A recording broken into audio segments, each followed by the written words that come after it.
সরকারি কাজে বিদ্যুৎ চুরির অভিযোগ উঠল পিএইচই দফতরের এক ঠিকা সংস্থার বিরুদ্ধে। চাঞ্চল্যকর ঘটনাটি ঘটেছে বালুরঘাট ব্লকের অমৃতখণ্ড গ্রাম পঞ্চায়েতের কামারপাড়া এলাকায়। বিদ্যুৎ চুরির বিষয়টি হাতে নাতে ধরা পড়ার পরই এই নিয়ে বালুরঘাট থানায় লিখিত অভিযোগ দায়ের করা হয়েছে। ঠিকা সংস্থার কর্ণধার ও মূল মিস্ত্রির বিরুদ্ধে লিখিত অভিযোগ দায়ের করা হয় বালুরঘাট থানায়। অভিযোগ দায়ের করেন বালুরঘাট বিদ্যুৎ সাপ্লাই অফিসের স্টেশন ম্যানেজার বিশ্বজিৎ মণ্ডল। এদিকে লিখিত অভিযোগ পেতে ঘটনার তদন্তে নেমেছে বালুরঘাট থানার পুলিশ। আমি বর্তমান অবস্থায় আমাদের কাছে কোনো পারমিশনও নেওয়া হয়নি যে পাইপগুলো রাখা হয়েছে। আমাদেরকে স্থানীয় লোকজন এসে বলেছিল, আমরা ভেবেছিলাম পাইপলাইনের কাজ তো বিভিন্ন জায়গায় বিভিন্নভাবে হচ্ছে, সেক্ষেত্রে পঞ্চায়েতের কোনো রকম অনুমোদন ছাড়াই কিন্তু তারা সেখানে এসেছিল।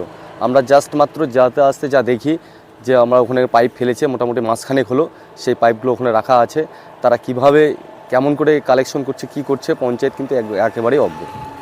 না, এটা একদমই একটা খারাপ দিক।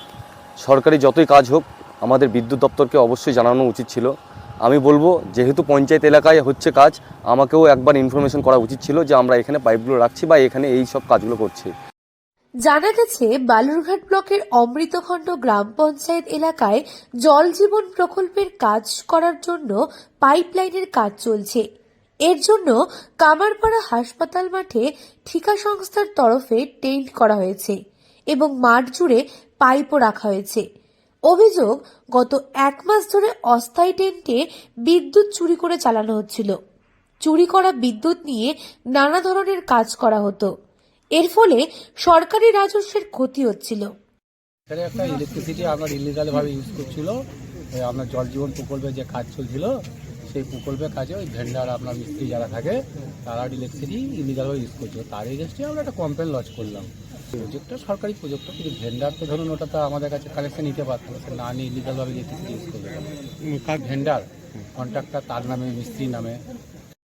গোপন সূত্রে খবর পেয়ে এদিন রাতে ওই এলাকায় হানা দেয় বালুরঘাট বিদ্যুৎ সাপ্লাই অফিসের স্টেশন ম্যানেজার বিশ্বজিৎ মণ্ডল। এই বিষয়ে অমৃতখণ্ড গ্রাম পঞ্চায়েতের প্রধান দেবদূত বর্মন জানান, পঞ্চায়েতের অনুমোদন ছাড়াই প্রায় 1 মাস যাবৎ মাঠে পাইপগুলো রাখা হয়েছিল। সরকারি কাজ হলেও বিদ্যুৎ দপ্তরের সঙ্গে পরামর্শ করে তবেই কাজের ক্ষেত্রে বিদ্যুৎ নেওয়া উচিত বলে বাঞ্ছনীয়। এমনকি পঞ্চায়েত এলাকায় কাজগুলো হওয়ার কারণে পঞ্চায়েতের সঙ্গেও যোগাযোগ করা উচিত। এটা একদমই দণ্ডনীয় অপরাধী করছে। এখন দেখার বিষয় যে কাজ করছে বা যে কাজে বরাদ্দ পেয়েছে সে কেন পারমিশন নেয়নি ইলেকট্রিক দপ্তর থেকে। যদি সেটা সত্যিই চুরি হয়ে থাকে বা চুরি করে ওরা সেই কাজকর্ম করে থাকে, তার দৃষ্টান্তমূলক শাস্তি হওয়া উচিত। এদিন চুরির বিষয় হাতে নাতে ধরা পড়ার পরই এই নিয়ে বালুরঘাট থানায় লিখিত অভিযোগ দায়ের করেন বিদ্যুৎ দপ্তর। এখন দেখার বিষয়, যে সংস্থা কাজের বরাদ্দ পেয়েছে সে কেনই বা বিদ্যুৎ দপ্তরের তরফে কোনো রকম অনুমতি নেয়নি। দক্ষিণ দিনাজপুর থেকে সুস্মিতা গোস্বামী রিপোর্ট, লোকাল 18 বাংলা।